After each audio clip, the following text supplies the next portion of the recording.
शासन आपलं आहे आणि आपल्यासाठी आहे, शासनाच्या योजना आपल्या आहेत आणि आपल्यासाठी आहेत, ही भावना जोपर्यंत आपल्या मनामध्ये रुजत नाही ना तोपर्यंत कुठली योजना यशस्वी होत नसते.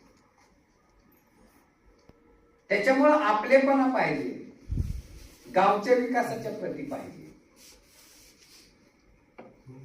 ह्या सगळ्या गोष्टी अतिशय महत्वाच्या आहेत. त्यामुळे तुम्ही येणाऱ्या काळामध्ये आपल्या गावाला आदर्श करण्यामध्ये जे आपले 5 घटक आहेत त्या 5 घटकांच्या माध्यमातून आपलं गाव स्वयंपूर्ण करण्यामध्ये, पर्यावरणाच्या बाबतीत असेल, शेतीच्या बाबतीत असेल, पाण्याच्या बाबतीत असेल, शाळेच्या बाबतीत, शिक्षणाच्या बाबतीत असेल, आपण जर का बारकाव्यानं त्या सगळ्या गोष्टीकडे लक्ष दिलं, आपण त्यामध्ये सहभाग दिला तर गाव आदर्श व्हायला वेळ लागत नाही. तुम्ही स्पर्धा दुसऱ्या बरोबर करू नका, तुम्ही स्पर्धा तुमच्या गावातल्या विकासाच्या कामाबरोबर करा. आपण ज्यावेळेस दुसऱ्या बरोबर स्पर्धा करायला लागतो ना त्यावेळेस माणूस विचलित होतो. तिनं फ्रीज घेतला, मला बी फ्रीज पाहिजे. त्याने 1 माणिक बंगला चढवला, मला 2 बंगले चढवायचे. आपण दुसऱ्याची स्पर्धा करायलो ना आपल्याला मग गडबड होऊन जाते. आपण कधी आपल्या बरोबर स्पर्धा करायचो तेव्हा माणूस यशस्वी होतो. त्यामुळं विषय बोलायला मोठा आहे, मी बोलत गेलो तर अजून 2 तास लागतील.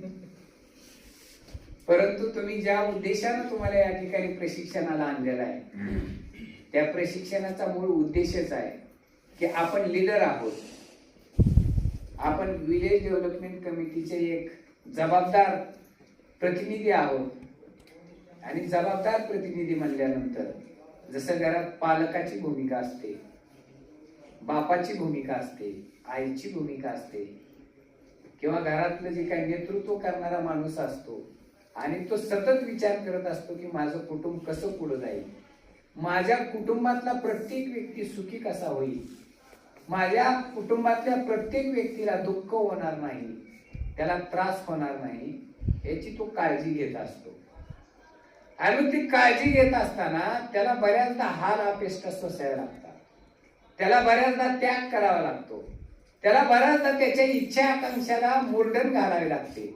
आणि त्यावेळेस इतर कुटुंबातल्या सदस्यांच्या चेहऱ्यावरती हास्य दिसत असतं. आणि त्याच भूमिकेमध्ये गाव कार्यकर्त्यानं काम करत असताना गावातला एक जबाबदार नेतृत्व करणारा व्यक्ती म्हणून, कुटुंबाचा पालक म्हणून आपल्याला त्या भूमिकेत काम करायचं असतं. आणि ते काम करत असताना कधी आपल्याला आपल्यावरती आघात होतात, टीका टिप्पणी होते, आपली निंदा नालस्ती होते, पण त्याकडे कधी लक्ष देऊ नका.